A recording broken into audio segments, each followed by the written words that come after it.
మే 10వ తారీఖు 2024 గుర్తుపెట్టుకోండి, మర్చిపోకండి.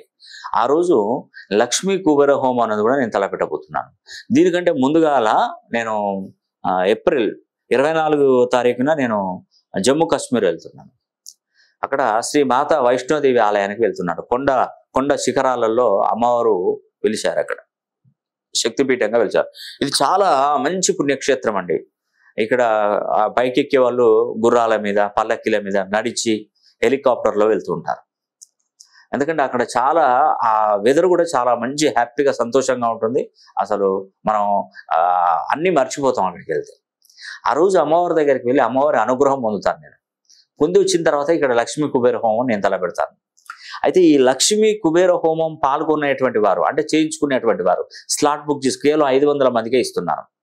ఈ 500 మందికి ఏం చేస్తారంటే స్లాట్లు బుక్ చేసుకొని మీరు ఏం చేయాలంటే, ఆ రోజు లక్ష్మీ కుబేర హోమం అనేది కూడా మే 10, 2024 సంవత్సరంలో నేను స్టార్ట్ చేస్తున్నాను. కాబట్టి మీరు ఆ రోజు ఏం చేయాలంటే, నేను ఒక టైం అనేది మీకు వేసిస్తాను.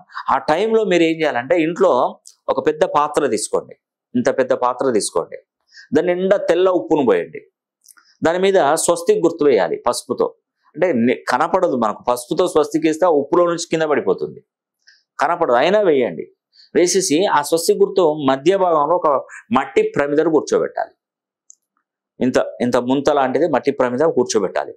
దాని నిండా నూనె పోయండి. ఏ నూనె అయినా పోసుకోండి, ఒక పల్లి నూనె తప్పించి. ఆ పల్లి నూనె ఎందుకు పోయొద్దు, ఎందుకు వాడద్దు అని కూడా దానికి ఒక థియరీ ఉంది, దానికి ఒక పురాణ కథ కూడా ఉంది. ఆ పల్లి నూనె మినహాయించి మిగతా ఏ నూనె అయినా పోసుకొని అఖండ దీపం వెలిగించాలి. 72 గంటలు వెలిగించాలి. ఖచ్చితంగా 72 గంటలు, తక్కువ చేయకండి. ఎక్కువగా 72 గంటల పైన వెలిగినా వదిలిపెట్టండి, కానీ 72 గంటల కంటే తక్కువ వెలిగించొద్దు. 72 గంటల టైం వేసి పెట్టుకోండి. ఏ రోజుకి ఎప్పటికి ఏది 72 hours అవుతుందో చూసుకోండి. అఖండ దీపం వెలిగితే మీకు వేసిచ్చిన టైం ఉంటుంది కదా, మీరు ఈరోజు అఖండ దీపం పెట్టాలని చెప్పేసి మే 10వ తారీఖున ఆ టైంలో మీ గోత్రనామాలు పంపిస్తే ఇక్కడ నేను లక్ష్మీ కుబేర హోమం అనేది కూడా మొదలు పెడతాను, స్టార్ట్ చేయాలి. ఈ టైము ఆ టైంకు మ్యాచ్ కావాలి.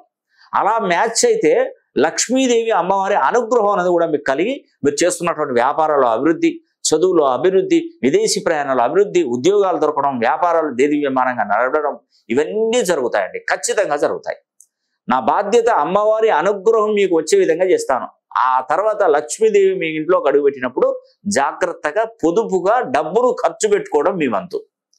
కాబట్టి ఈ అవకాశాన్ని ప్రతి ఒక్కరూ సద్వినియోగం చేసుకోవాలని కూడా మనస్ఫూర్తిగా కోరుకుంటూ సెలవు తీసుకుంటున్నాను. సర్వే జనా సుఖినో భవంతు.